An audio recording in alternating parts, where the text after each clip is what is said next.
This podcast is part of the Batman Universe Podcast Network, hosted by the BatmanUniverse.net.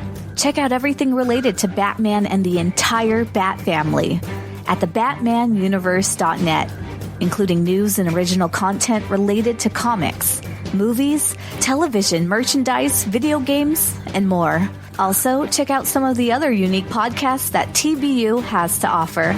Consider supporting this podcast by becoming a patron on Patreon. Even $1 can go a long way in supporting this content that you enjoy. Look for a link over at the BatmanUniverse.net to offer your support now. And now, on with the show.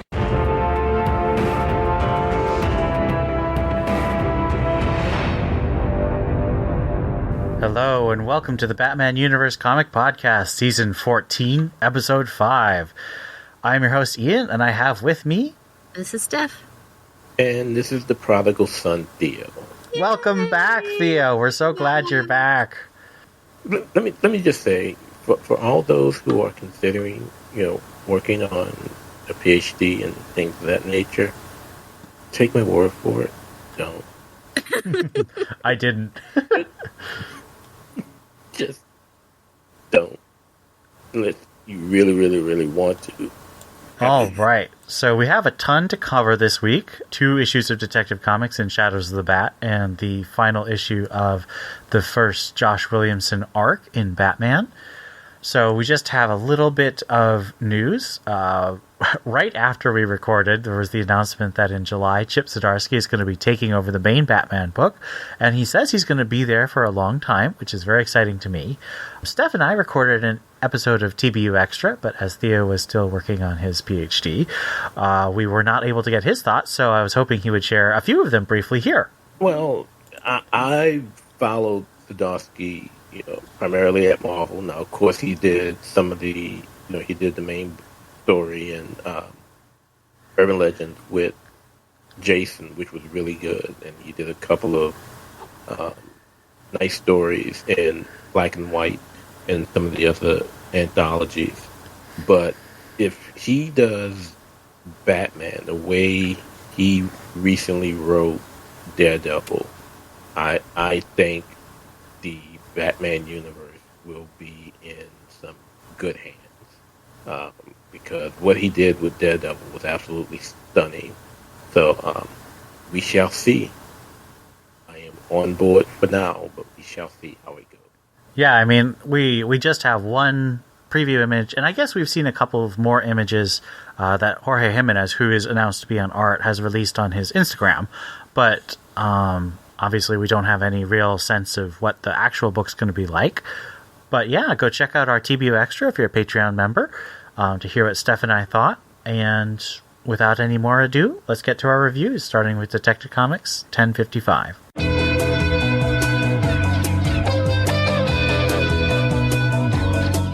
Detective Comics number 1055, Story 1, The Tower, Part 9. Written by Mariko Tamaki with art by Amake Nuelpin. Our story begins in this day 24 again, as we're reminded of the death of Tobias Ware at the hands of Siphon and Evolution in Nero 19. Outside of the tower, Kate and Cass are still trying to coordinate with Oracle on getting past the tower security system to get inside to help the trapped Nightwing, Steph, and Huntress. At the scene of Ware's window toss, the murderous trio is readying themselves for an escape. While they feel that they have the upper hand, and Evolution reminds them of the voice that's been in their head all this time. They need to find that voice. Little do they know that the voice in their heads, Psycho Pirate, is unconscious and being carried by Nightwing down an elevator shaft. He intends on keeping Psycho Pirate out of the inmate's hands. And Evolution decides they need another ace in their hand. She just needs to find her, the mayor's wife. Having her as a hostage would definitely give them the upper hand with Mayor Nakano as they press their demands. She flashes back to when she last saw Kuyuki Nakano. Anna almost had her in her grasp until Huntress stopped her. Luckily, the Meager Man was able to take care of the intervening Huntress, tossing her to her demise down an elevator shaft after stabbing her in the side. Little does Anna know that Helena survived and is pulling herself back up the shaft. Huntress struggles as she gets more violent visions of Anna and the inmates attacking others. As Huntress pulls herself out of the elevator shaft, an iceberg zips past her. It's Mr. Freeze. As he gives chase, Mr. Freeze demands to know the identity of the person controlling him and the inmates. Freeze grabs Huntress, but before he inflicts any pain on her, Nightwing arrives. As Nightwing confronts Mr. Freeze, Psycho Pirate awakens and gets away. Nightwing attempts to catch him, but he's kicked by Mr. Freeze, sliding along a sheet of ice until he falls down a hole in the floor. Hunter disposes of Mr. Freeze, but is unable to get to Nightwing before he falls down the hole. Koyuki runs down a dark hall, worried about her husband and herself. As she wonders where to go next, she's suddenly grabbed from behind. Nakano finds herself sitting across from Psycho Pirate. He finds himself sad. He was supposed to keep everyone safe, and he failed. Because he failed, his best friend is now dead. Now, they're all likely to die, and there's nothing he can do about it. Nightwing finds himself tied up. Wake up. Back in Dr. Ware's office, Siphon and the Mega Man are looking out of the broken window. They will get their demands met, and Gotham will pay for what they have done to him. A voice is heard from behind as a flash bomb goes off. Siphon doesn't have what it takes to lead this uprising. Gotham tried to cure them, but there is no cure for fear. It's time for the Scarecrow to get his revenge. All right, so first things first, we have our new artist, Amin-K Noelpon. What do you think about this last 4-issue artist compared to our previous artist of Max Raynor and our first artist of Ivan Reis? Oh. You're wanting me to remember things? Yes. It's kind of important in 12-issue storylines. Oh, well. I would say, I think the colors, because the story has changed so much, us changing artist is better now, I think. Because now it's very much emergency lighting and intense action. It's just a different type, I think, of part of the story than we've had so far. So the change in artist is definitely, this is a good place to do it. And I think it suits well. I think it fits well with the art style of the previous ones, but isn't, exactly the same. And it actually reminds me a lot more of the line art, I think, reminds me a lot more of the backup. So in that way, it kind of all fits together. And they're starting to converge, if you will. Although I still don't know who the boy is for sure. So one of the things that I said in putting my review together for this issue with regards to the art is that it seemed as we've gone from trimester to trimester, from the first 4 issues to where we are now. The tier of the artist seems to have gone down. Now, that's not me saying that the art is bad. It's okay.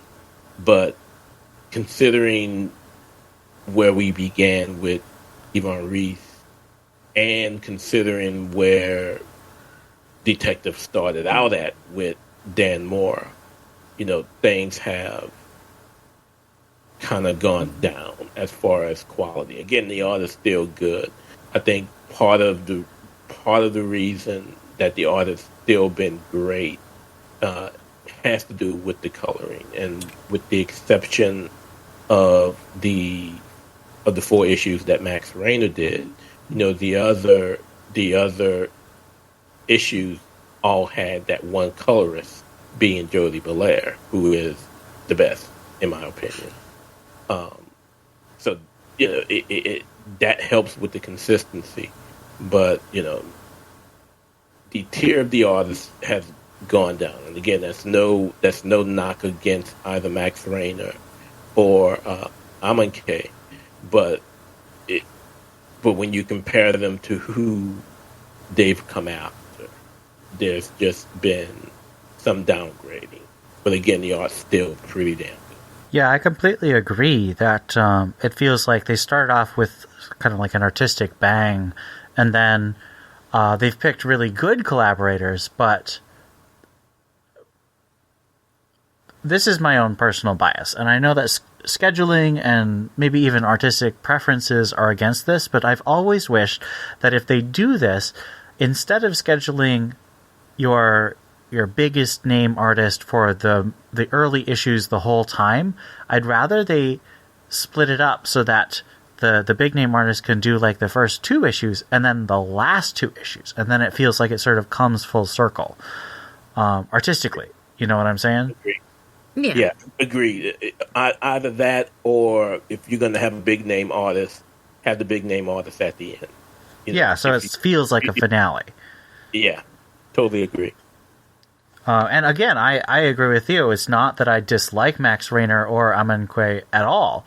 I think that they're very good artists, and I think there's a lot of really great moments in this issue, especially with Huntress fighting Mr. Freeze, and that's a really brutal fight, and I think it's really well done. But I look at just the spreads and the power of the action that Ivan Reis did in those first 4 issues, and I'm like, what if he could be the one that we're moving towards in the finale? So, just kind of my thought. I'm glad I'm not the only one who thought it. Makes me feel like I'm not the only person. No, I would agree with you guys that this is not the caliber that we started with, but it is by no means bad. I can't point out to anything that's just like this is not good. Yeah, for sure. I mean, sometimes the small faces in the background are a little weird, but that's the case with lots of artists. Yeah, it's hard to draw small. All right. I noticed that Nightwing seems to get knocked out or captured or beaten up a lot in this storyline. What do you think about that? Do you think that's a commentary on that, or is it built up believably throughout the story? I think so. I mean, he's the one who's front and center in the beginnings of the complete chaos. I mean, Helena's stabbed. Steph is alone and trying to keep frantic people under wraps. He's the only one kind of bouncing around in the chaos. It's funny. I mean, it's fine. Well, he also, he got knocked out when, the first time Pirate lost control, when they were all in the cafeteria. That's true. And he also was the one who came upon Psycho Pirate and was under his direct control for, several minutes. I think that's just, I would say it is believable, because actually my husband and I were talking about this the other day, like how a lot of times male heroes don't get accused of being Mary Sue's, only girls do, and the guys have to always be perfect, and we don't care. And so when a guy isn't always perfect, it's like, that's almost what we talk about. It's like, oh, he didn't know what he was doing. It's like, no, he's a human being. He fell. It's okay. He's Nightwing. That's what he does. He falls. And he gets back up. That's a good point. What do you think, Theo? Yeah, I mean, I said, already, it just, someone has to be, I guess, to use the term, the sacrificial lamb of the of the plot, and if it's our boy Rick, Uber Rick Dick. Please no. He's not Uber Rick anymore. Thank goodness. Then so be it. Somebody has to be in that role, and I would prefer it. I would prefer it be him. And I hope I don't get in trouble for saying this. To kind of go along with what Steph says, even the strongest of them all can sometimes fall and make mistakes, and that's what we find him doing. So again, I hope I don't get in trouble by calling Nightwing the strongest of them all. of the other Bat family, of the Bat siblings. I mean, he's the only other one who's 80 years old, so even though he's not my favorite, I think he's definitely the most veteran and experienced, for sure. I noticed in your review, Theo, you had some really interesting comments about the villains that Tamaki's developed. Do you think that these villains, Anna Volshin, what's the other guy's name? The guy with the glasses? That's Cypher. Siphon. And Cypher. Whatever. Psycho Pirate, of course, and the Party Crashers. Party Crashers are more just bodies to fight, but do you think that these are worthy foes for the whole Bat family? Does it feel like if Batman were doing this alone, he would be able to do it easily, or do you think that this is a good group of villains that pose a serious threat to the Bat family? If you would have asked me this before I started reviewing the final issues of this series, I could probably go along and say, yeah. Now, granted, plug your ears up, Steph. No, don't spoil. I need to edit this for the public. Some will die. That's okay. Yes, some will die, but I do like the idea of creating these characters, especially if we know that that they're gonna hang around and actually play a part, be something meaningful in the future. I really think that Anna Volshin could be a really good rogue for several members of the family, whether it's Steph, whether it's Kate, hell, call Babs out every once in a while, That was a really good character that she put together. We don't know much history of Siphon other than what we got in that one issue when Kate and Batman took him down. And we don't know much of the Mega Man, other than from that one issue with in the annual. That was the annual, yeah. But yeah, I mean, she obviously have put some good pieces in place to that where these folks can really cause some trouble, because at one point in time there was always this thing that the rest of the Bat family didn't have their own personal villains. They were always leeching off of Batman's rogues gallery, but Tamaki's done a good job with developing these foes, and I could see them giving some of our favorite Bat siblings trouble down the line. All right, let's move on to our backup. Story number 2, House of Gotham, Part 9, written by Matthew Rosenberg with art by Fernando Blanco. At the Wayne Court Rehab Center, the boy struggles with his physical therapy. His therapist insists that he practice with his cane more instead of playing sword fighting.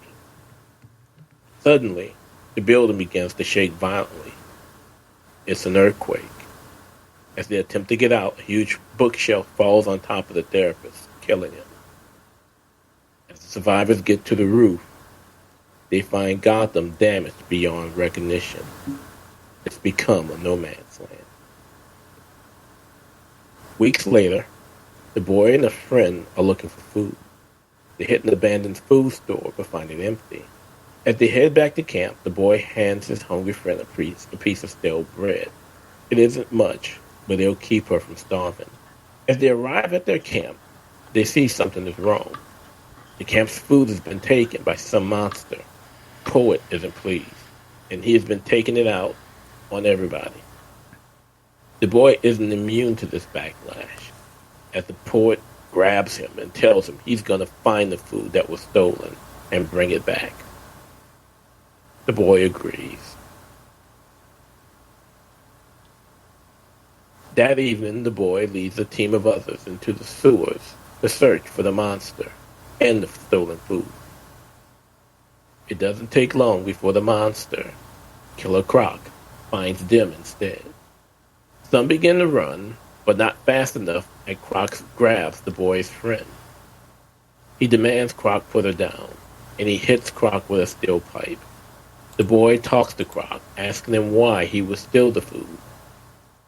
But there's another option, he said.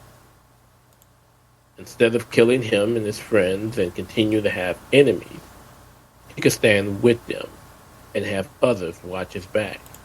Back at the camp, the boy and some of the team return with part of the stolen food.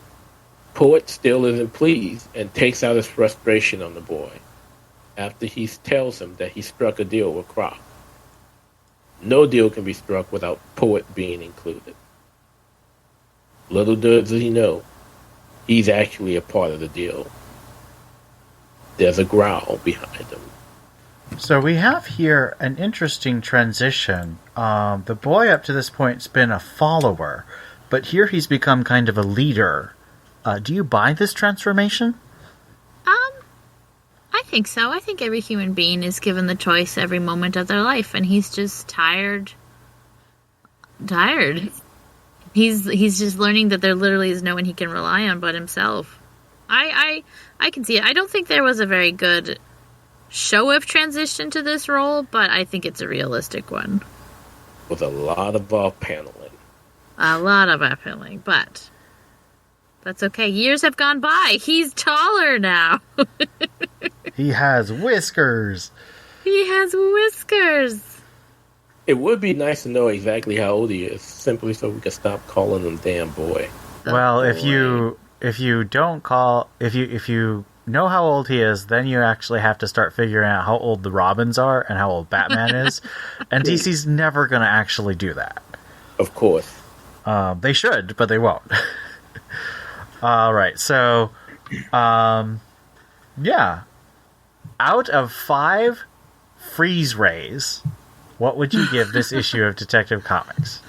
3.5. And that's all I have to say. I gave it a 4 on the site. I am going to stick with that. I'm also going to give it a 3.5. So that gives us a total of 3.67 and a mode of 3.5.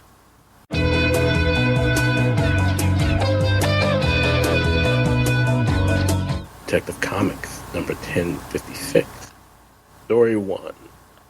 The Tower, Part 10, written by Mariko Tamaki with art by Amake Nolapen. Koiki Nakano sits with Psycho Pirate, reminiscing about past events. Fear has always been a part of her life. She doesn't know how to rid herself of it. It's like poison. Psycho Pirate is in a depressed state as well.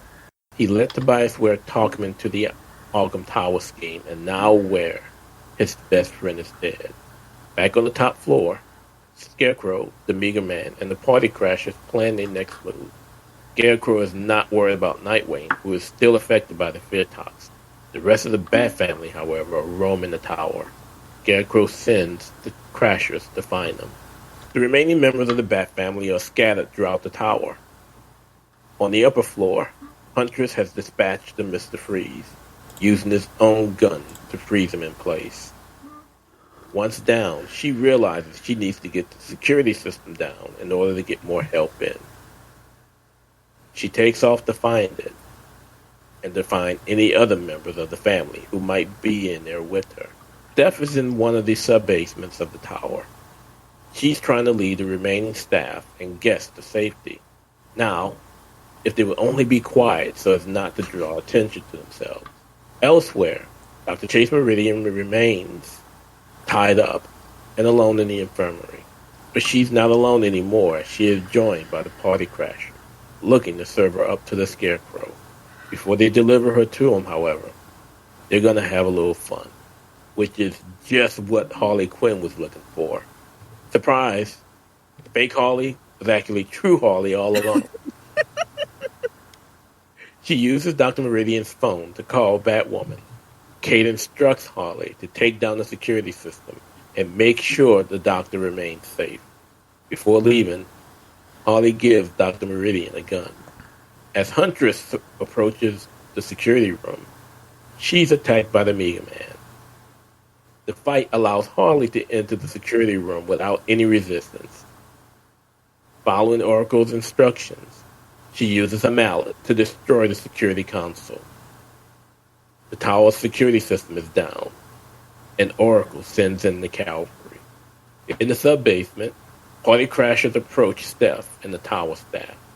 Steph prepares to fight alone, but then she is joined by Robin, Tim Drake, who begins to take out the party crashers one by one. Scarecrow looks out of the broken window over the streets of Gotham. The phone rings. It's Mayor Nakano wanting to know the demands. I want nothing, Scarecrow says. He's only taking advantage of the situation that was given to him. He brings Nightwing to the window and leans him out. As Oracle scrambles everyone who can respond to the top floor to save Nightwing, Scarecrow drops Nightwing from the window. Batwoman swings in, grabbing the rope wrapped around Nightwing's body. She has him until she doesn't, and Nightwing continues to fall, right into the waiting arms of Batman. He's returned to Gotham. He's returned home. Koyuki and Psycho Pirate continue their talk. The mayor's wife wonders when things are going to end, but Psycho Pirate doesn't. They realize they're no longer alone. An Avulsion stands before them wielding a gun. Things are just getting started, she says. And she fires. So, first things first, we have the return of Freeze immediately after, of course, his big appearance in Fear State. Steph mentioned this at the end of our last... Scarecrow. Scarecrow. Wait, what did I say? Mr. Freeze. Oh my gosh. I was like, why are we talking about him? He's nobody. He's nobody. The return of Scarecrow after Fear State. How do you think he's portrayed here? I remember back when Robin War happened, I was really mad because in Batman Eternal, Lincoln March was a huge part of that storyline, and he was put in suspended animation at the end of the storyline by the Court of Owls. And then just like, let's see, it was less than a year later, they pop him out and he's a villain again. I'm just like, why would you do this? And this is a much shorter time. I mean, we just finished up Fear State in November. This is less than 6 months later. But does this feel... How do you feel about Scarecrow being a big part of this issue here? Well, I definitely didn't expect it. Like, that was fun. And yeah, there is that initial kind of shock of, what is he doing here? You had your moment. But, I don't know, I kind of liked it. It kind of shows that, you know, just because we can't see them doesn't mean they're not there. Like, what did happen to him? Batman took him somewhere, right? I don't even remember where. Was it Arkham? It was probably Arkham. Like, it makes sense for him to be there. Yeah, he was at Arkham in that one-shot. Yeah. Yeah, when I first read it and saw he was there, I'm like, why are we doing this again? But then I remembered Fifth State Omega, where, you know, Batman brings him to the tower and basically hands him off to Chase. So him popping up kind of makes sense because he was always there. Mm-hmm. And, you know, it brings everything just full circle. Now, I don't think this is going to... I mean, this obviously isn't going to be a continuation of Fear State, considering all of those pieces are no longer available. But I can understand him being in the position he's in now. And I don't know if... I don't want to call it lazy writing, because it's not. But it's a different type of storytelling when in like a show or a video game or whatever, you think you've moved on to the next arc, and it's like, haha, actually, no, you haven't. Or we're still in this world all along, so of course this, you know, whoever's going to show up. So it's, I don't know, it kind of takes you by surprise, but you feel bad that you took you by surprise, because it's like, well, of course Scarecrow was at Arkham, and now we're at Arkham. Of course that makes sense. So, I don't know. I do kind of like that, where it's like you're led into a false sense of security, and then bam, Scarecrow. I mean, it also reminds me of the Dark Knight trilogy by Christopher Nolan, because Scarecrow was a big part of the first movie, and then he just pops up in small parts in the next two movies. I know, right? So it's like, this is the same world. It's not like a brand new world after James Tynion, stopped writing Batman. Scarecrow's still around. What he did still happened, and he was put in the tower, so it makes sense that if the tower goes down, their system goes down, he would have a reaction to that. So I think it's kind of cool, but I did wonder, does it feel like, oh, we're seeing him again? I can definitely see if people had a bad taste in their mouth about it and felt that was, I don't know, lazy or stupid or whatever, I think that would be fair and understandable. But I liked it. I will say, and this is with all due respect to JT, how Tamaki's handling Scarecrow thus far just seems so much more sinister. And maybe I'm biased to Tamaki at this point, being that she's been on Detective all this time. But I love the way she presents him. Yeah, me too. He was definitely scarier in this one, I think, than the last one. I think she does a very good job with him, for sure. What do you think about all the Bat family coming out of the woodwork at this climax? So not just Batman, of course, although he makes the biggest impression, as he should. But, we've got Tim Drake showing up, and Batwoman is making her way back from talking to the mayor. Does it feel like a necessary thing, or do you think that the people who are already involved could have handled it fine? Oh, no. The Bat family, this is what we live for, right? This is what we clamor for. I think it's great. And I think it makes sense, especially if they're saying that they couldn't get in because of the security system being up or whatever. I think that's fair and makes sense. Yeah. And I know we're going to discuss it more, but the craziest part about it, I absolutely love the idea. And, it was great, but the fake Harley was actually real Harley all along.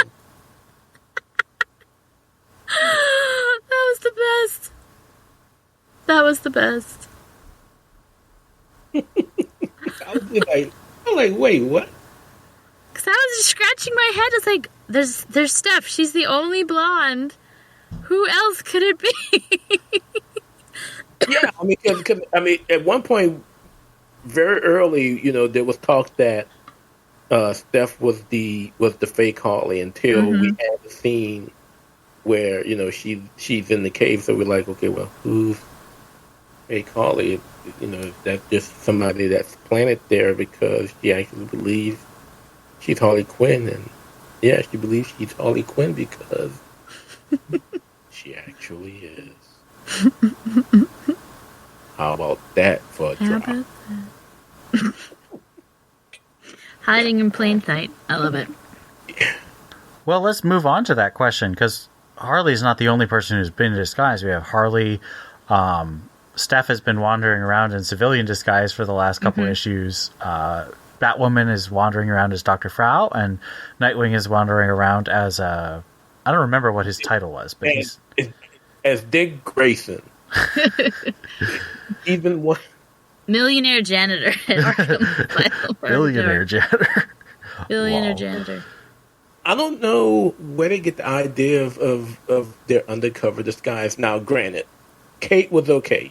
She, of course, nobody knows her with her mask, especially considering her cowl part of it is the wig anyway. So her and that distinct that different hairstyle, allowed her disguise to be okay.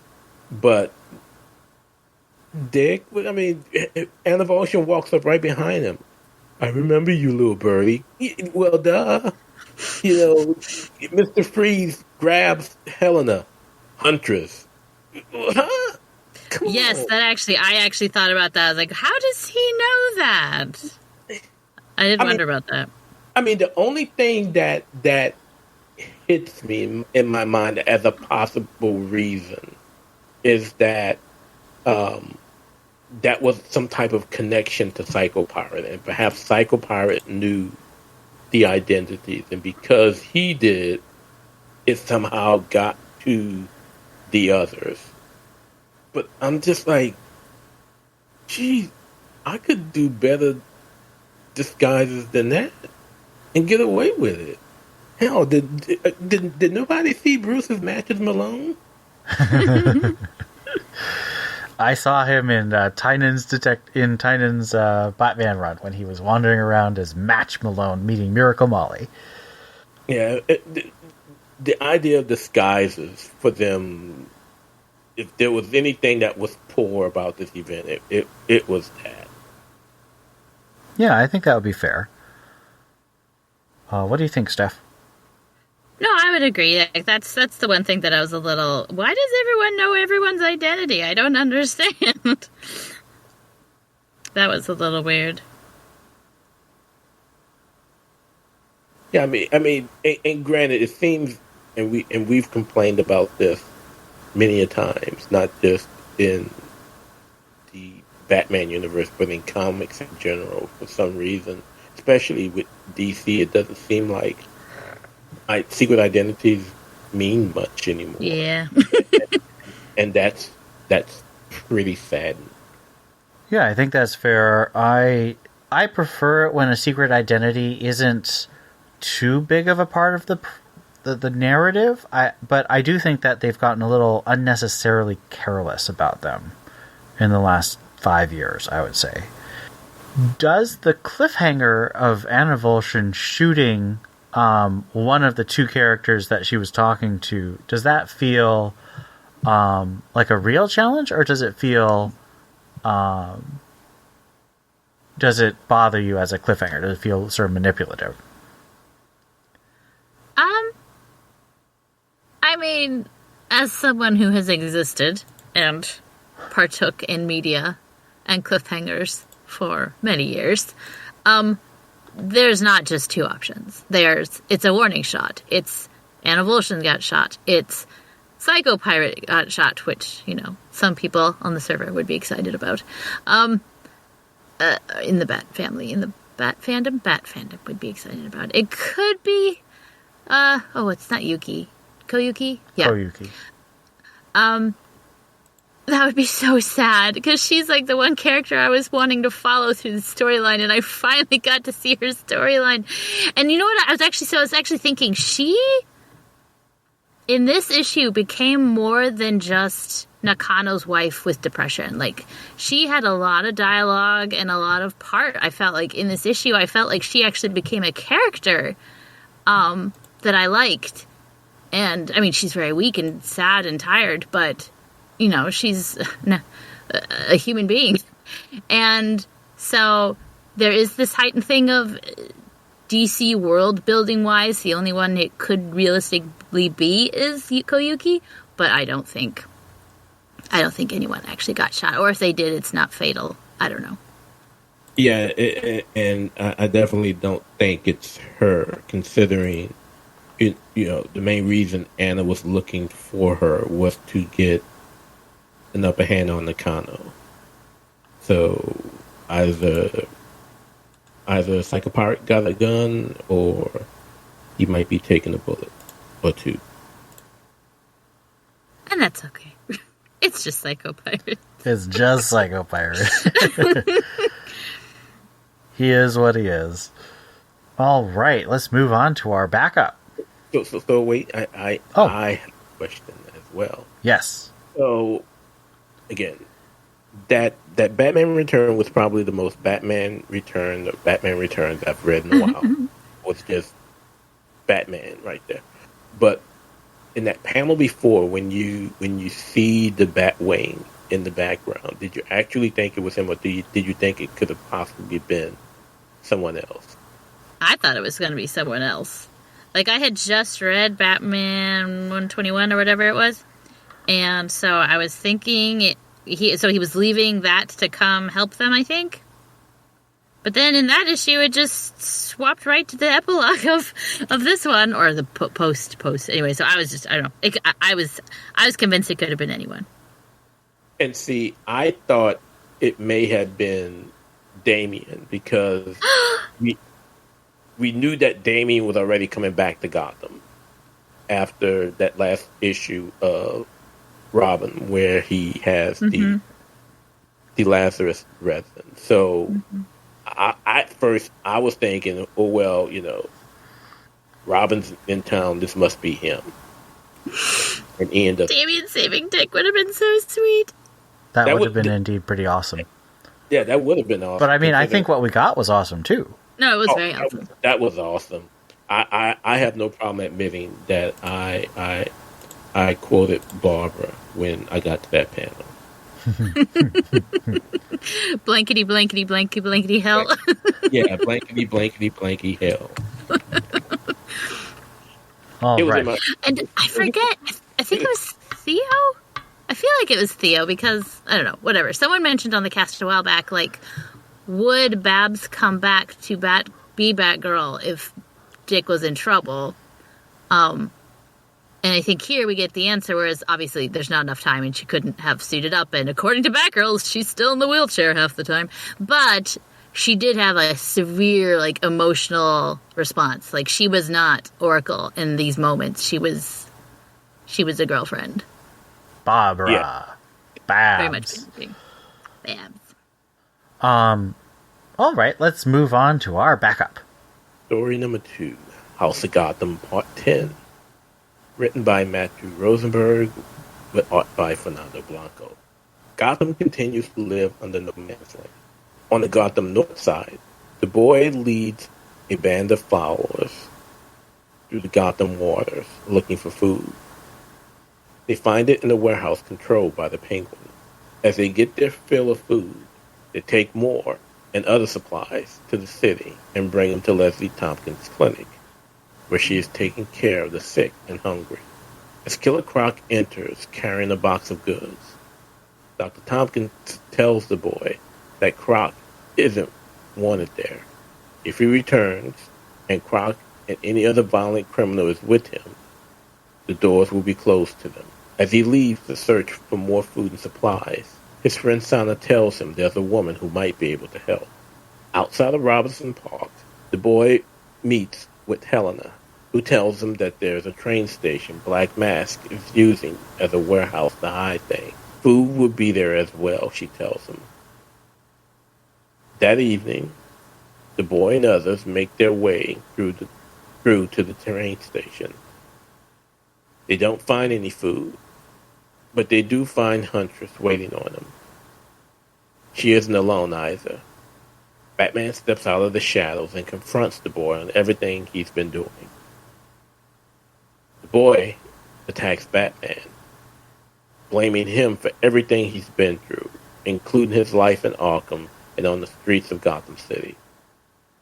He lectures Batman about how those who follow him are those that the people of Gotham have left behind. He steals food and medicine to assist those in need.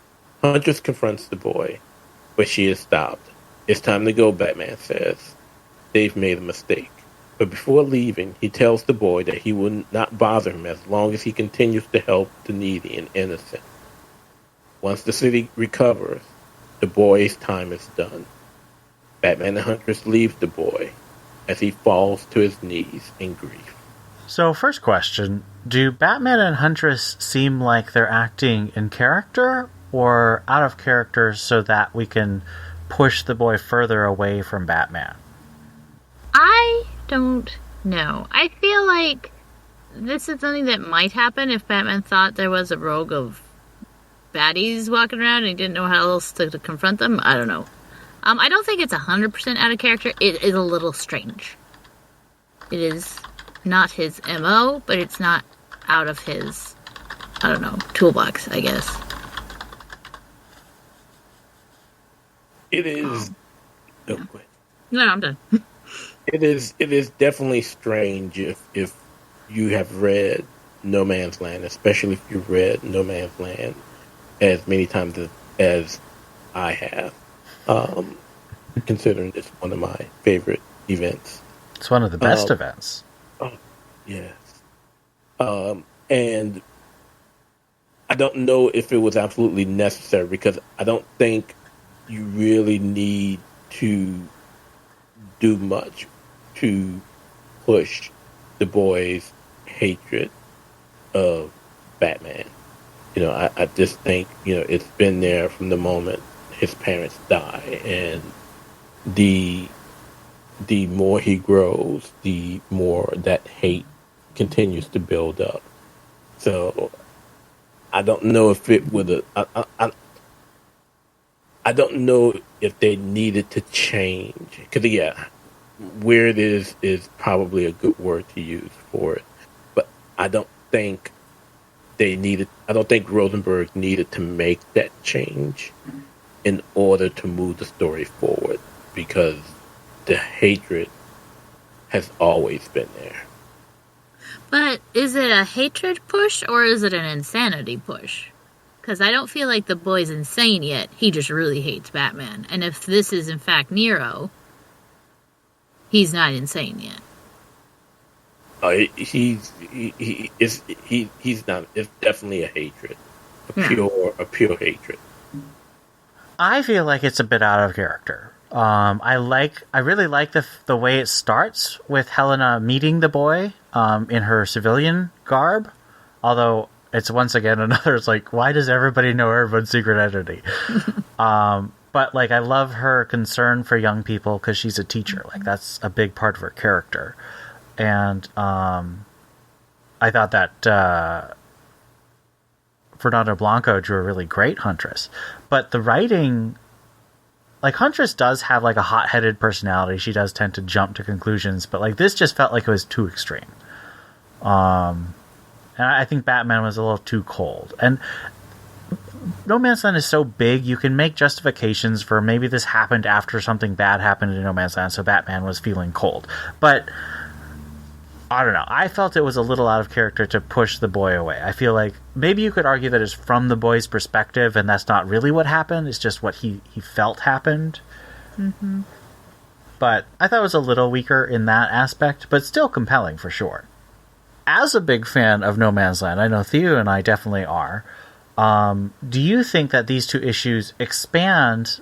Do you think they could slot into like the Batman Chronicles, the short story anthology that was published during No Man's Land? Do you think these could have been slotted in there? What do you think, Theo? You could not without. I don't know how it would have been possible without knowing the boy's history. To just have some random kid, just popping Batman upside his head because of all the grief he gave him in life.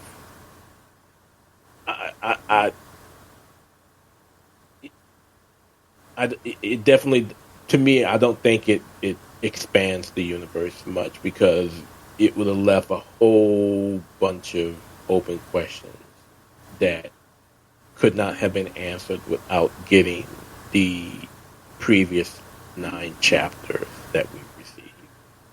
Yeah, I think that's fair. What if, for example, they had published these, like, some version of his backstory in, say, the showcase issues? I mean, there were plenty of vehicles to have these backstory stories happen. I mean, you could have had something in Batman Chronicles around the time of Nightfall, and you could have, because, at the Nightfall issues, and then you could have had, like, 1 or 2 one-shots that sort of contained the same material. If that had happened, do you think that these stories could have published in No Man's Land? I mean, yeah, but I don't think it would have done much to expand the universe. Okay, fair enough. What do you think, Steph? Does this make you more or less interested in No Man's Land, or how does it make you feel about that era? A little bit more. I mean, if we're just going by what's presented in this backup, there's a lot of Batman history. Oh yeah. And, like, there's a whole library of stuff. I could be busy for weeks. Weeks? Oh no. More like years. Oh no. 80 years of history. No, but I meant sitting down and getting through all this stuff. maybe a little bit. I don't know. When stories get a certain size, I lose focus. Are you So- trying to tell us that you did not like No Man's Land? I've never read No Man's Land. It's too big. I'm going to cry. You should at least try to read the novelization or listen to the audiobook of the novelization. It's really good. Audiobook of the novelization. I'll see what I can find. Well, I mentioned the audiobook because it's like got full actors and music and sound effects. Oh, that's cool. You've never read No Man's Land? I've never read It's a No Man's big honking story. Yeah, I mean, across all of the Bat books, similar to did you ever read Nightfall? No, I've never read Nightfall. I'm such a bad Bat fan. No, it's like I said, these are big honking stories, and They're huge. they are 20 to 30 years old at this point. I think Nightfall. I mean, I think No Man's Land was bigger than Nightfall, was it not? Well, Nightfall's collected in 3 was like- omnibuses, and No Man's Land is collected in. I think it's actually also collected in 3 omnibuses. So I'd say they're probably about comparable. Because I've only seen the trade paperback. So if there's an omnibus for No Man's Land, I need to find that. They're just starting to cut them. They just did the Road to No Man's Land omnibus. I think that came out last year. So I think they're going to build up to the 2. I think they're planning on 2 No Man's Land omnibuses coming out in the next couple of years. To Amazon. Don't give Amazon your money. In-stock trades does tend to have better bargains than Amazon, I found, for comics. But so I go to In Stock a lot because I also get my floppies from DCBS. But does In Stock have omnibus? Yeah, they do. Some of them. Do you know where I get my used books? Abe Books. Oh, yeah? I get really good deals there. I've gotten a lot of trade paperbacks there All and right. other books, real books. Well, I think we've got a little off topic, but let's bring it back around to our rating for this issue. When you hear one of your colleagues say that they've never read probably the best Batman event ever, It's really great. it depresses. It makes me sad. Batman No Man's Land Omnibus Volume 1 is $125. Yeah, that's pretty much what you get. All right. Like So, In Stock trades. let us rate Detective Comics out of 5 Batwing rescues. 5 Batwing rescues. I really like this one. 4 out of 5. I gave this a 4.5, strictly based on the return of the Dark Knight. That was just, like I said, the most Batman of Batman Returns you can put on a page. So I'm gonna stick with my 4.5. All right. I'm going to give it a 4. I think that entrance was amazing as well. And that gives us a total of 4.17 and a mode of 4. So, Whether you are a first-time TBU Comics podcast listener, a 13-year veteran, or anything in between, we'd love to hear what you think about this episode or any of the comics we discussed. Send emails to tbu@thebatmanuniverse.net. Join our Discord server linked at thebatmanuniverse.net. Send us a tweet at TBU_comics. Or, if you're a patron, leave us a comment on our Patreon page. We'd also love it if you left us a review on iTunes. We'd love to read your comments on the next episode of the Batman Universe Comics Podcast. Batman may claim he works alone, but we know that he needs the Bat Family. Join the TBU Bat Family and let us know what you think.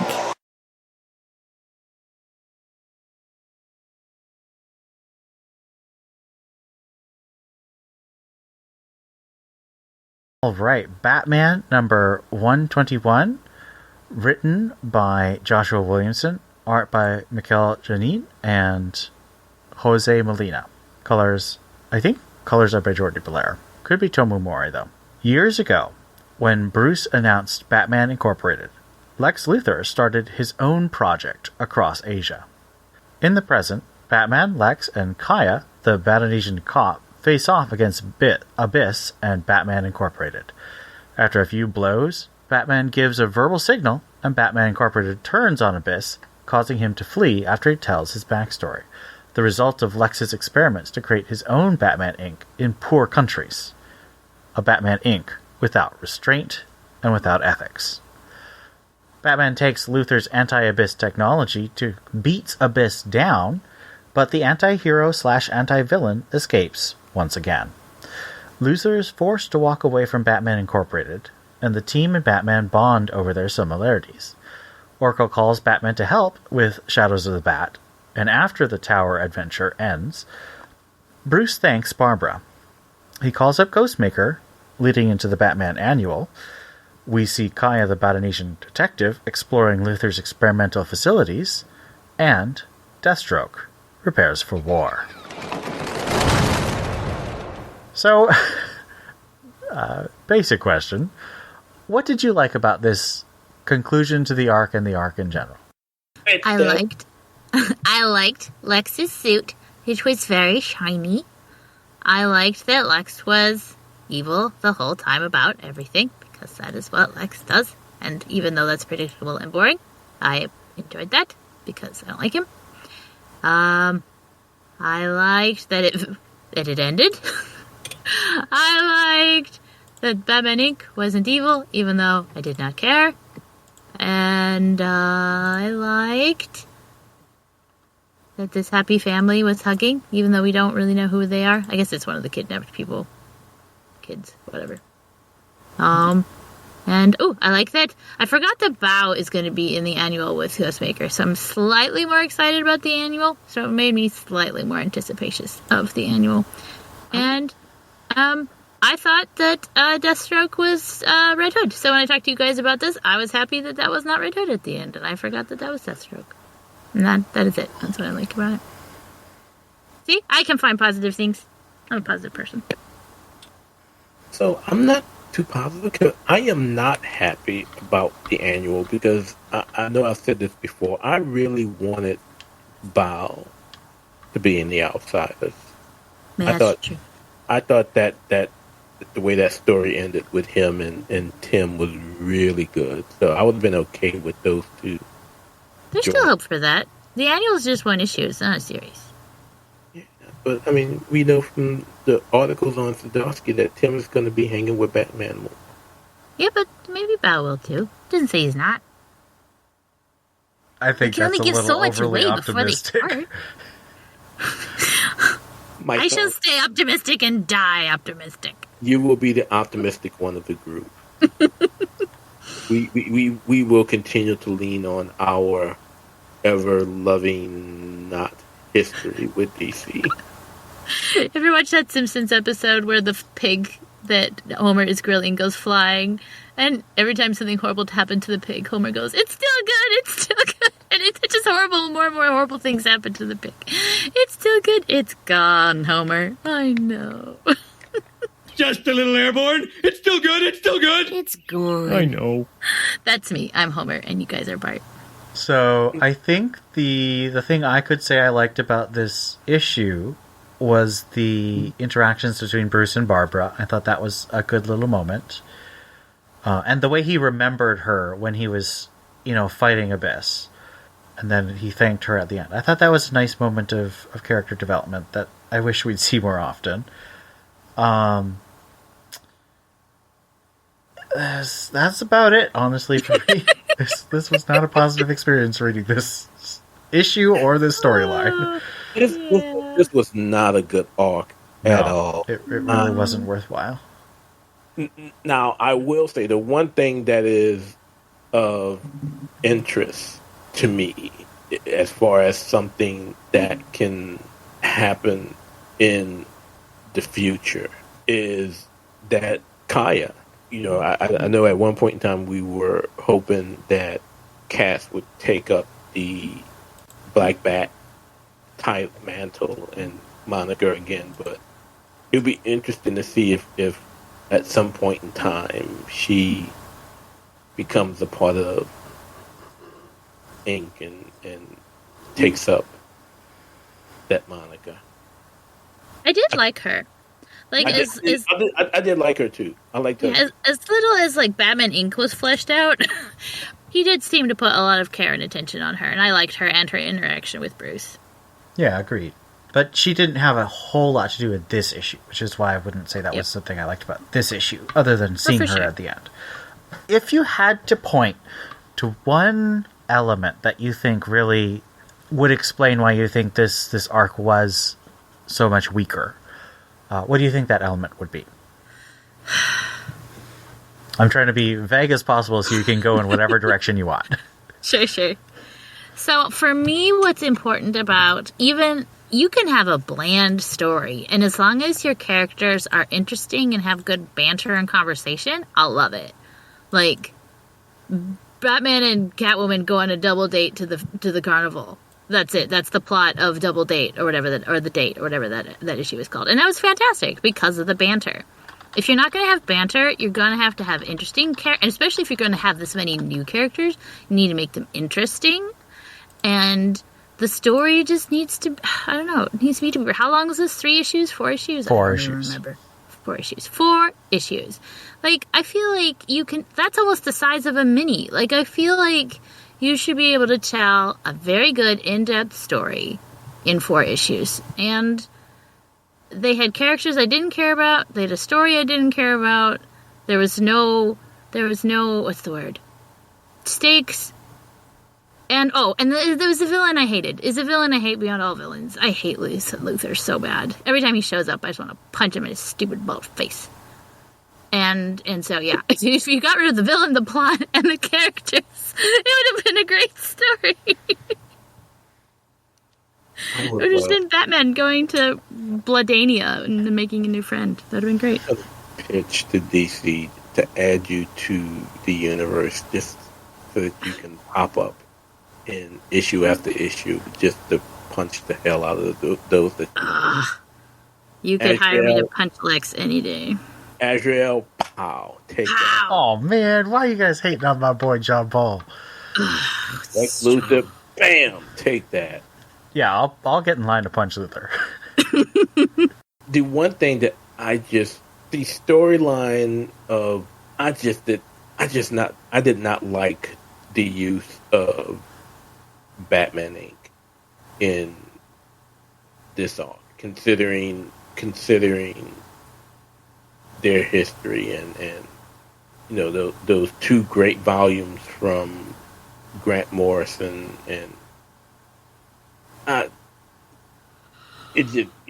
it turned me off and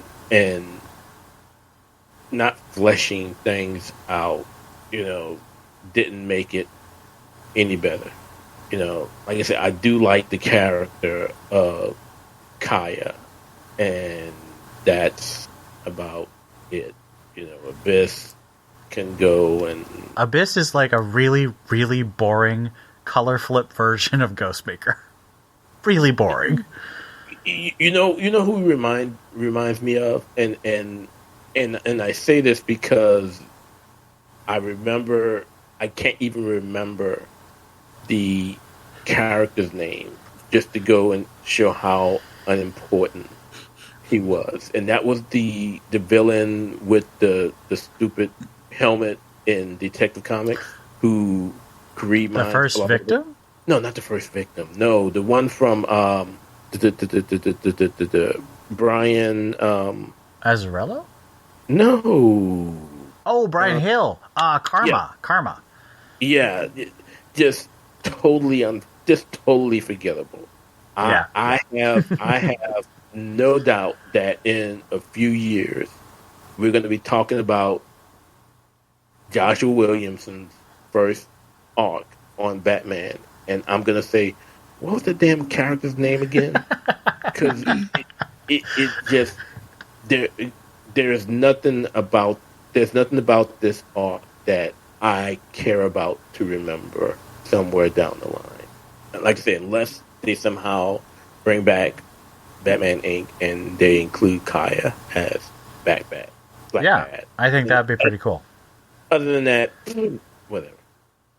I completely agree. I think that the lack of depth on these characters, like it is really not enough to just put characters on the page and then have them fight. Like, all of these characters had such rich backstory and deep motivations and complex interactions with each other. And here, they're like generic Batman friend guys. And that's why when Batman says, Club of Heroes, and they all reverse and they're like, oh, we're all friends again, I'm just like, I don't feel anything because there was no connection. I don't care about the way you've portrayed these characters. So the fact that they were evil just a second ago and now they're good again, if I don't care about the characters, I don't care about changes you make to the characters. Mm-hmm.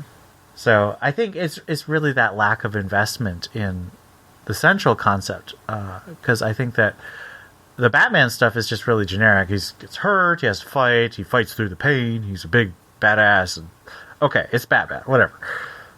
And the fact that he doesn't even capture Abyss at the end is like, what? It just feels like a real anticlimax. He put a track on him and he chased him down, and then the guy just poofed. And then Batman's like, I guess I'll just walk home. I guess that's it for me. You gotta wait a second. I wasn't gonna chase him 2 times. Want me to chase him 2 times? You want me to do 2 things? Man, I'd call my lawyer if dialing the phone wasn't such a hassle. Okay. Yep. I did not enjoy that. And lastly, we've talked a little bit about this. I think that we've all said that we're somewhat interested in the Batman Annual. We're somewhat interested in whatever future idea Williamson might have with Kaya and investigating Lex Luthor's experiments.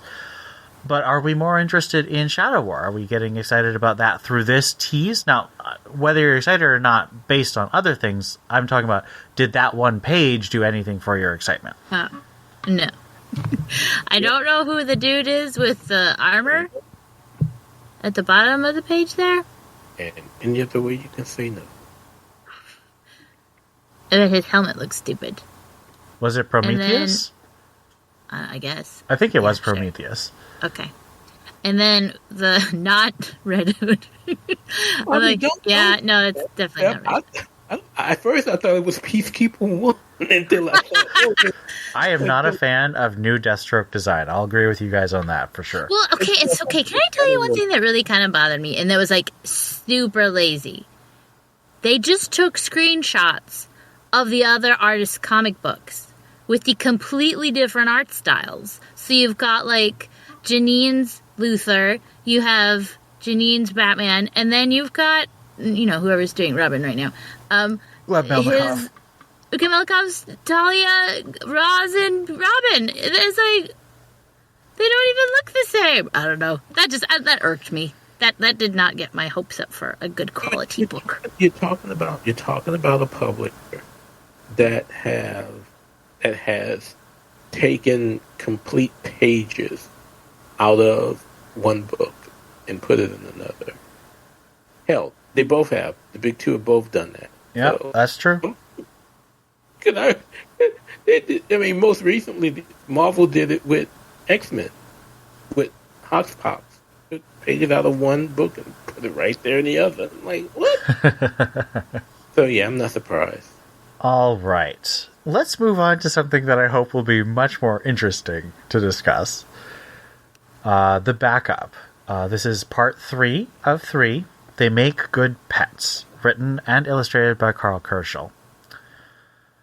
Lindsay, Maps' schoolfellow, tells the Kappa frog monsters to leave Batman and Maps alone, and tells Batman and Maps that she lost control of the monsters when she ran out of food. Batman calls in Jim Gordon, then drives Maps home, telling her to stay safe and not continue the investigation. Maps leaves her hair bow in the Batmobile, then heads back to Lindsay's house, knowing that the case isn't over. Her hair bow is actually Catherine Carlo, Clayface's daughter, one of Maps' best friends from Gotham Academy. Catherine tells Batman where Maps has gone. Mia finds Lindsay's grandfather's dead body and is approached by the terrifying and huge Grandfather Kappa, who attacks her. Batman arrives, throwing the Grandfather Kappa over his head, and comforts the shaken Mia by calling her Robin. Later, as they sit by the lake, Catherine and Maps talk about their fears of death or losing a friend. Catherine asks Maps if she still wants to be Robin, given the darkness she saw. Maps thinks carefully, then smiles. So, I want to just start by saying, what was your reaction to this ending? Well, I first of all did not catch the flower girl. Like, now that you're saying it, Carlo, yes, of course. But is it Baz Carlo? Yeah. Yep. No. Yes? No. Yes. Yes. That's a big plot point in the second arc of Gotham Academy. Oh, see, I only read the first one. Yeah. So that was a little confusing. And then I didn't know why she left the flower there at all, which that was a little weird. But other than that, I liked it. I think it ended with an acceptable level of trauma for a little girl who is trying to be Robin without training and who thinks of life as a game. And I really liked it. I don't think it ended quite how I thought it would, but it was a satisfactory bow on the story. Well, dig into that a little for me. How did you expect it to end, and how is it different for you? Like, I guess I didn't expect Maps to go in at it alone, and, like, this was a high-stakes thing. Like, people are disappearing and dying. Like, I feel like she should not have done that. I feel like she should have been smarter than that. But you can also get wrapped up in your own fantasy. Like, she's continuing. Like, as soon as the creepy dude shows up, her narration stops. Like, she realizes this is no longer a game. And so it was just a little weird that she kind of thought of it as a fun thing to do, and now it is no longer. So it was a little more somber, I think, at the end than I thought it would be. But I think that's okay. Like, little children should not be sneaking into monsters' lairs by themselves. I think this is a good lesson. Don't do that. But overall, I did really much. I thought it was a good ending.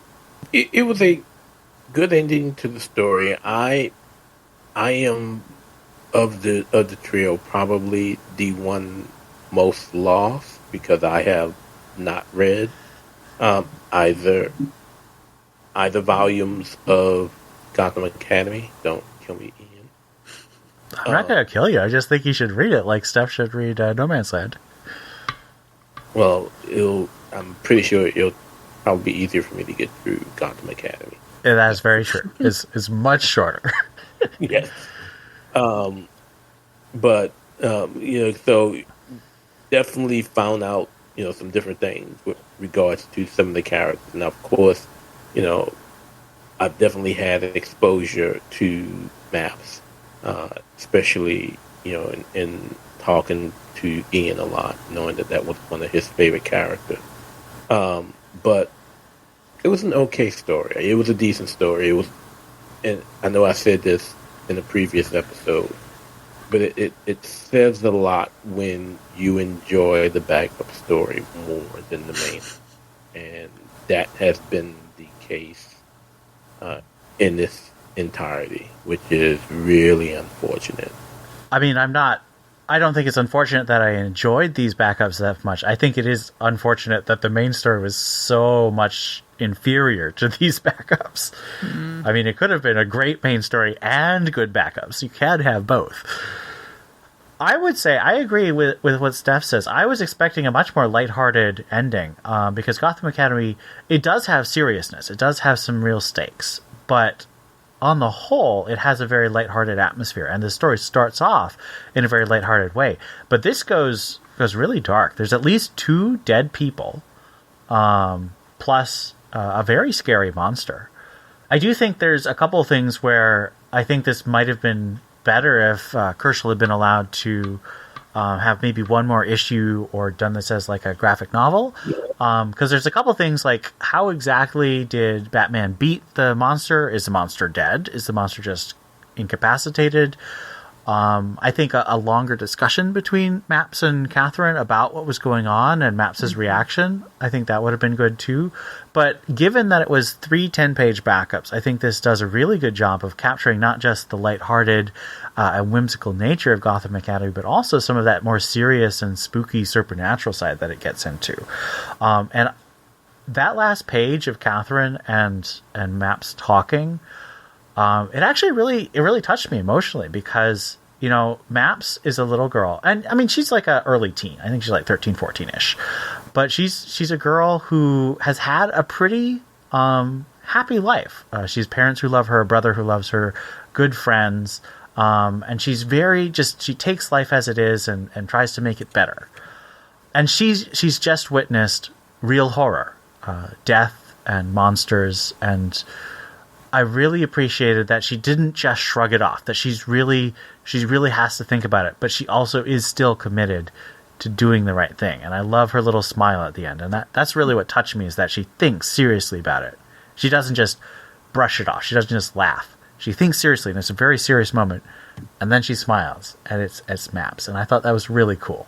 So, what would you give this issue of Batman out of 5 Kappa frog monsters? 5 Kappa frog monsters. Oh, lordy, lordy. Lord have mercy on this episode, or this issue. Well, no, don't. You can throw it in the garbage. No, you cut out the 10 pages at the end and then throw it in the garbage. Solely because of the backup. A 2.5, and that's like being super generous. Janine's art is still fantastic. But, blah. I was being kind and saying that I would give it a 2.5, but I think I'm gonna go a notch lower and say 2.25, or we can do the old TV show and do 2.27. 2.25. I think if I had to rate just the main story, I'd give it like a 1. I think the main story is just very weak. The art is good, so that might raise it to like a 1 point. No, I don't think so. I think it'd still be a 1, just because. But I think the backup lifts it into, 2.5 territory. It is just good enough that I don't hate myself for having bought it for the backup. This has been a conspiracy with you two agreeing on every single issue and everything. I rate from my soul. I will admit that I do tend to be influenced by you two. You all conspired against me on my return. There's no conspiracy. It's just me being very suggestible. Steph is being very honest. I am very suggestible, which is why I'm glad I go first. Yeah, Steph goes first. If I had to go first, this would be very different. It would be very different. Every time Theo gives his rating, I'm like, did I do it wrong? I don't think I have ever seen this happen, where you all have agreed on every single... That is a little weird. I do tend to agree with Theo a little bit more than... Yeah, I'm a little hurt. Steph has been hurting my feelings. Steph has betrayed you. Sorry! I don't mean... It's Ian! Ian's what's stopping me. I you cannot blame me on this. You guys both go before me. I think I'd rather go and work on a paper. Aww. I feel hurt. Anyway, over on the website, Scott gave this a 2.5 as well, which gives us a triple mode of 2.5 and an overall He just wanted score. his mode, Theo. Don't take it personally. An overall score of 2.44. All right. That wraps us up on reviews. That was a lot. It's a lot, and we've got a big honking Greater Gotham today, so...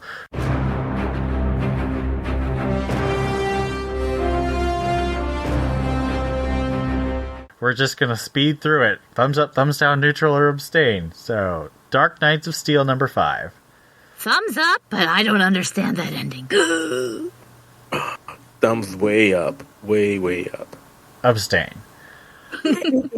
Batman Killing Time number 1.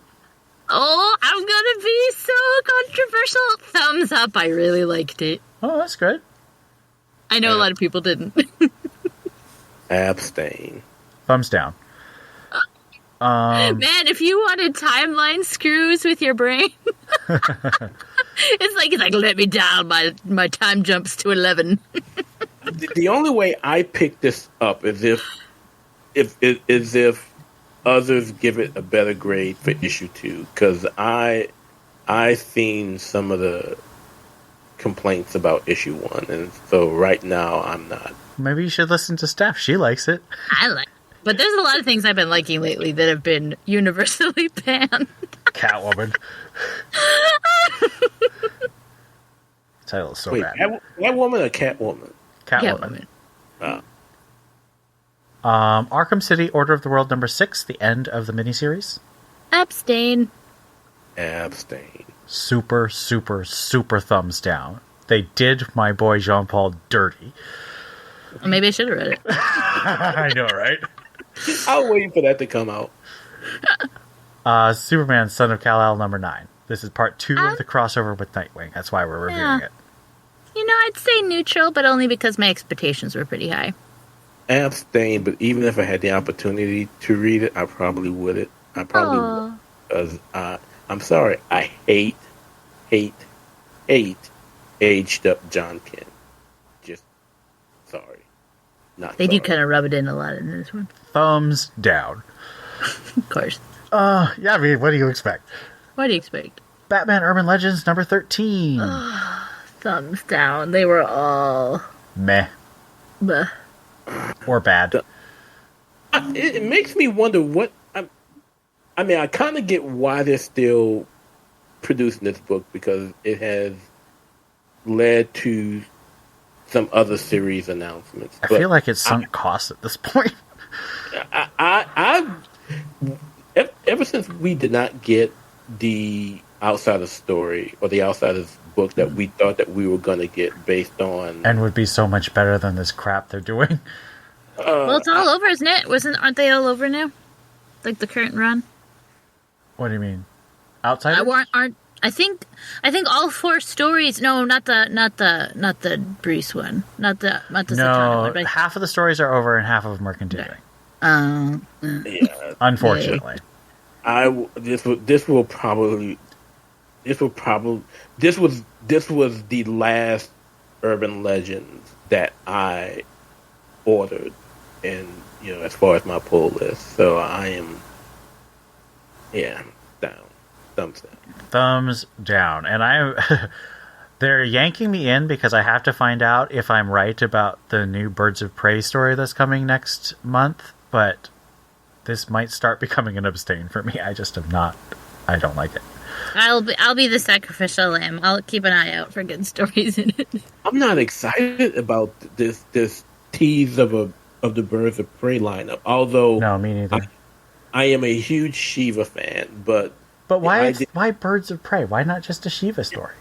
Yeah, but the idea of Shiva and Katana, leading Miracle Molly of all people. That's such a weird combination. Oh my gosh! I don't know. I shall keep you updated. Okay. Yeah, you do that. Batgirls number 4. Oh, thumbs down. Thumbs down.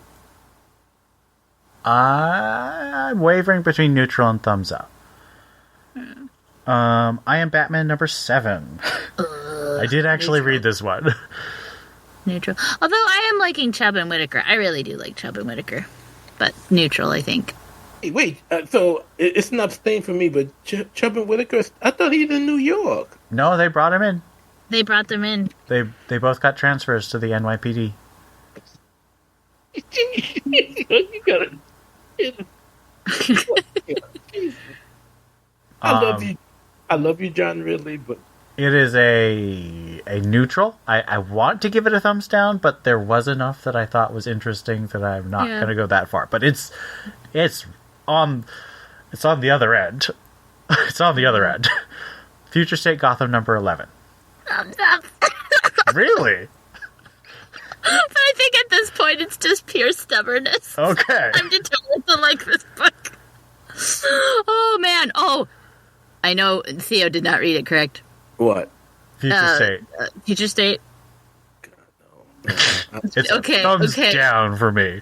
What's his butt? Dick got his first hit of the psychotic drug that suddenly let him know all the answers to his question. And it was only 2 pages. Like, if that part was more than 2 pages, I would probably give it a neutral, but this book is crap. What?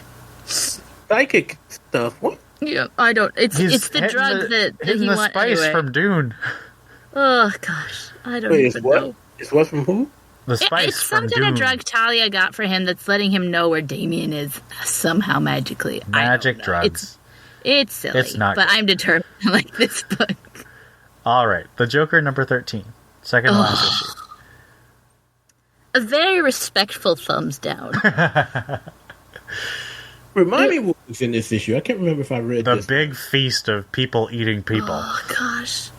And Vengeance And then is Vengeance like just rips everyone ripping in body half. parts off left and right.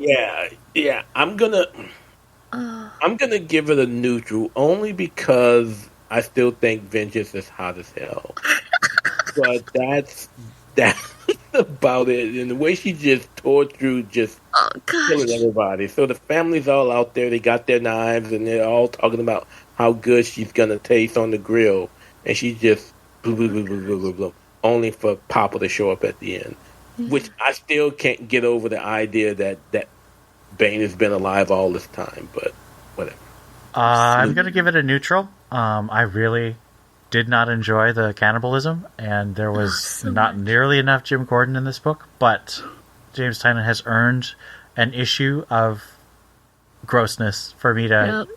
Now, if the ending is bad, then I'll give it a thumbs down, but the book so And I far will has been say, really it good. was not a bad issue. Like, as far, like, it's still, the story is still kind of the same, but this one was just, It was it real focused gross. way too much on the cannibals, and it was Real gross. unenjoyable. Yeah, I know JT is into the horror thriller. Yeah. Also, I think that this is what we could expect from that Sandman title he's doing. I hope not. That I've read some Sandman, in the past, and I would not want to see that in Sandman. I mean, that's basically the 42 hours or whatever it was episode. With the audio episode. I mean, they did do an audio episode of it, but like, there's an issue of the comic where a serial killer with mind control powers takes over a diner and makes everyone kill each other for like a whole day. Yeah. I don't want to see that. Yeah. JT can keep the horror in something that's killing the children, and Department of Truth, and all that other stuff, and House of Slaughter. I don't want it in the pages of DC. I tend to agree. To end with something a bit more upbeat. Batman and With less Scooby-Doo Batman and Scooby-Doo Mysteries number 12. This is the end of this particular run. We haven't been reviewing this, but someone mentioned what was going on in it, so I checked it out, and I said, we gotta add this. Thumbs up. That was really cute. That was really cute. Abstain. I'm sorry, guys. I've just been in. You're busy. We're just glad that you're able to be here with us. It was a last second edition. There's a whole lot I haven't read over the last month. So that didn't talk about, the Constitution and slavery and Important things, you say. Important things. historiography and the idea of memory and history. And if you want to know more, just hit me up on Twitter and we. Batman and Scooby-Doo is not a must-read. It is not a must-read, but it's just a really fun little book. And it's a book that shows its love for Batman and Scooby-Doo, and the whole Bat family shows up, and they're well handled, and all the villains show up, and it's sweet, it's well done, full-throated recommendation from me. So the Scooby and Ace and Titus get to hang out? Not in Ace this shows- issue. I think there was one panel. There was one panel, I think, where the two dogs got together. Oh, nice. If that doesn't happen at any point in time, the comic is worthless. Well, I feel like that probably happened sometime earlier because there's 12 issues.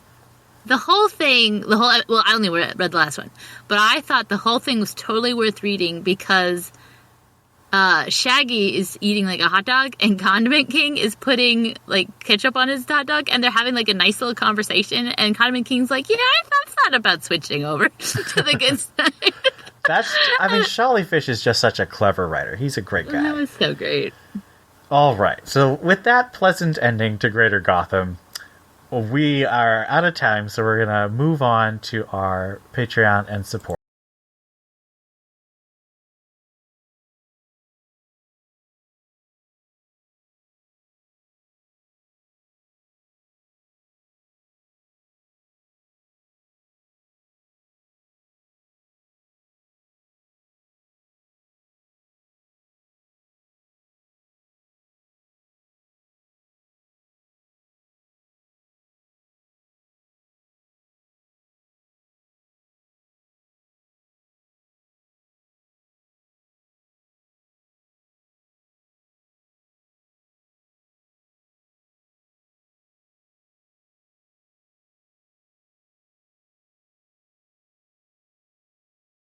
Episode. We're going to end Shadows of the Bat next time, so that'll be really exciting.